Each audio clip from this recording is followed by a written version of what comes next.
Fala aí, galerinha. A gente agora vai ver a continuação de formação de imagem de espelho côncavo.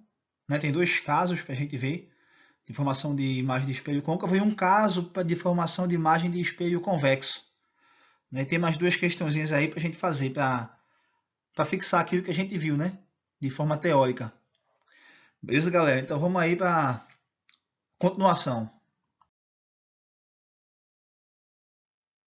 Então, galera, só para recapitular, a gente tinha visto no caso a formação de imagem no espelho côncavo. Primeiro caso, quando o objeto se encontrava antes do centro de curvatura. Segundo caso, quando o objeto estava sobre o centro de curvatura. E terceiro caso, quando o objeto se encontrava entre o centro de curvatura e o foco. Né? Vamos ver agora os outros dois casos aqui de espelho côncavo. Ok? Então vamos ver aqui. Ó. Eu tenho aqui o seguinte, gente. O nosso quarto caso. Nosso quarto caso é o objeto sobre o foco. Ok? O que vai acontecer aqui? Preste atenção. Tá aqui, né? Projetei, no caso, o nosso espelho côncavo. E aqui eu tenho o objeto. E todo raio de luz que incide paralelo ao eixo principal reflete passando pelo foco. Tá aqui.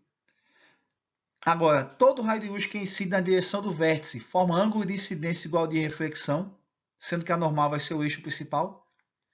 E como você percebe aí, gente, né? Esses raios refletidos são paralelos. Como eu tenho raios paralelos aí, não há cruzamento de raios refletidos entre esses prolongamentos.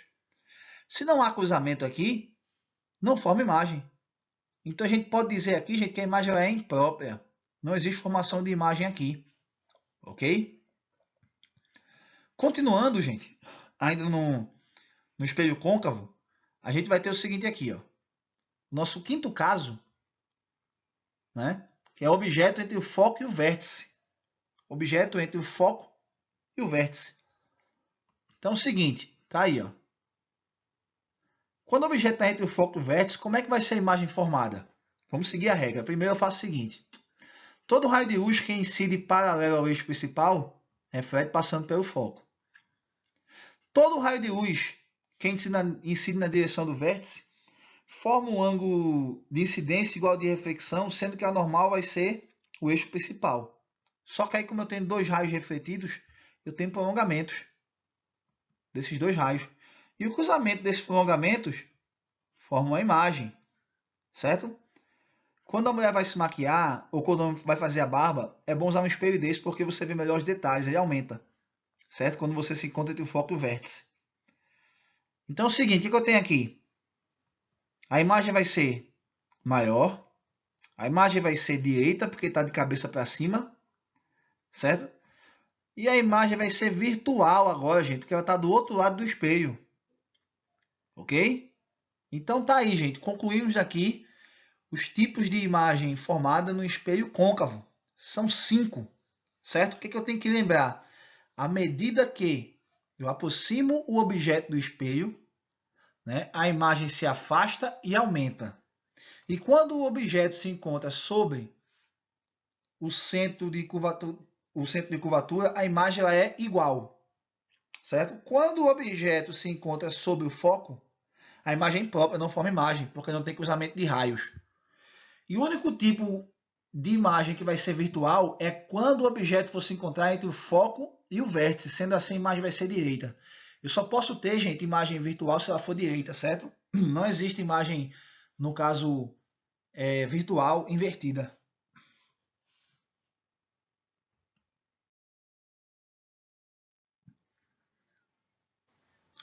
Vamos lá agora, gente. Vamos ver agora o tipo de imagem formada quando o espelho é convexo, certo? Vamos projetar aqui, no caso, o espelho. Veja, gente, o espelho é convexo quando a parte refletora dele ela é externa, certo? Tá aqui, ó. Eu tenho um objeto aqui, tá? E o que vai acontecer, gente? Todo raio de luz que incide paralelo ao eixo principal reflete passando pelo foco, sendo que você vai ter aí um prolongamento de raio, certo? De raio refletido. A mesma coisa acontece aqui, ó. Todo raio de luz que incide na direção do vértice forma um ângulo de incidência igual de reflexão, e eu vou ter aqui um prolongamento de raio refletido. O cruzamento desses dois prolongamentos vai formar uma imagem. Tá aí a imagem formada, gente. E como é que vai ser essa imagem formada?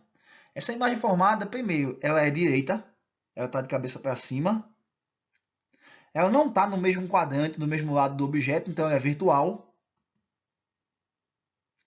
E direita, menor, direita e virtual, certo? Ela é menor do que o objeto, ela está de cabeça para cima, então ela é direita. E ela é virtual porque não está no mesmo quadrante, não está no mesmo lado do objeto. Beleza, galera? Então tá aí, gente. A gente viu, no caso, os tipos de imagem formadas nos espelhos esféricos, tanto no côncavo quanto no convexo. Vamos agora, gente, fazer uns exercícios, tá? Para a gente memorizar isso aí, ver esses conceitos. Beleza, gente? Vamos lá.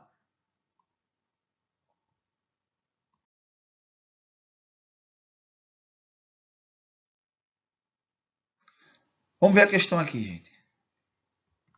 Ó, vamos ler ela. Exemplo 1.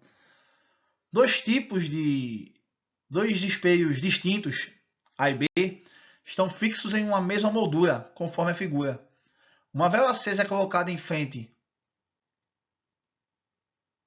e a uma mesma distância dos espelhos. Observa-se que a imagem formada pelos espelhos é maior que a vela no espelho B e menor no espelho A. A respeito desses espelhos, é correto afirmar que... Vamos lá, gente. Ó, pessoal, vê só, presta bem atenção no que eu vou falar.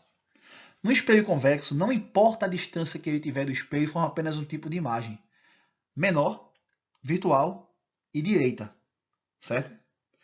Então, se a imagem, no caso aqui, ela é direita, eu só posso ter imagem direita se for virtual, né? Se ela for menor e direita, o espelho é convexo, certo? Aí vamos ver o B agora. Gente, se você observar no B, você está vendo aí que a vela é bem maior, não é isso? Essa vela, na imagem B, no quadro B, a vela é maior, certo? Então é o seguinte, gente, ó. Para a imagem ser direita, ela vai ser virtual. No espelho côncavo, só tem uma forma dela ser virtual. É quando o objeto se encontra entre o foco e o vértice do espelho. Então a imagem vai ser virtual, maior, certo? E direita, de cabeça para cima. Lembrando do espelho plano, a imagem é igual virtual e direita, certo? Então vamos lá. Letra A. Ambos os espelhos são convexos, falso. O espelho A é convexo, verdadeiro, e o espelho B é côncavo, certo? Vamos analisar as outras aqui. A imagem formada no espelho A é virtual, beleza, e no espelho B é real, falso, porque para a imagem ser real ela tem que ser invertida. Letra D. Ambas as imagens são reais, falso. Letra E. Ambos os espelhos podem projetar imagens sobre o anteparo. Gente, o único espelho que pode projetar imagem anteparo é o espelho côncavo, ok? Então essa alternativa aqui ela está errada, a letra E. A alternativa certa é a letra B. Vamos para o segundo exemplo da gente.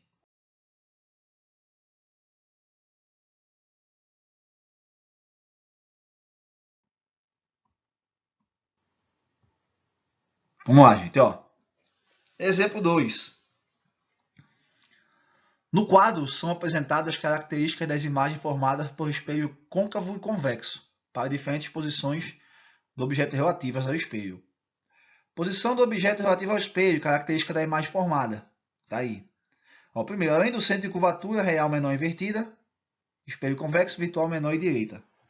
Entre o foco e o centro de curvatura, real maior invertida, convexo, virtual menor e direita. Entre o foco e o vértice do espelho, virtual maior e direita, espelho convexo, virtual menor e direita. Observe que no espelho convexo você vai ter sempre o mesmo tipo de imagem. Ok? Então vamos analisar agora as afirmativas. Letra A. O espelho convexo é adequado para fazer a barba. Falso. Por quê, gente? Fazer a barba eu tenho que aumentar. Eu tenho que ter uma imagem projetada aumentada. Certo? E essa imagem só pode ser aumentada se o espelho for côncavo. No convexo ele diminui a imagem. Então letra A é falso. Letra B. O espelho convexo é adequado para uso como retrovisor lateral do carro, desde que sua distância focal seja maior que o comprimento do carro. pois nessa situação a imagem formada será direita e menor. Veja, gente, a imagem será direita e menor, realmente.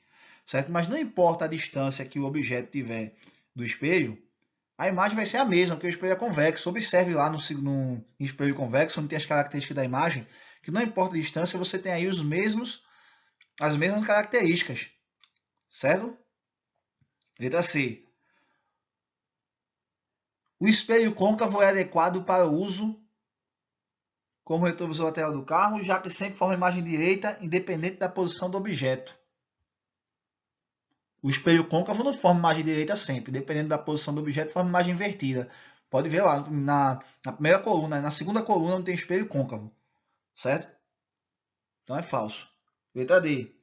O espelho côncavo é adequado para fazer a barba. Sim, até aí correto, desde que o rosto se posicione de forma confortável entre o foco e o centro de curvatura.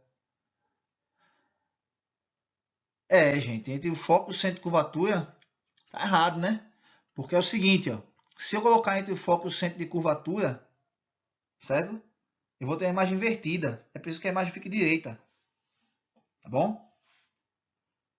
Letra E. O espelho côncavo vai adequado para fazer a barba, desde que a distância focal seja tal que o rosto se posicione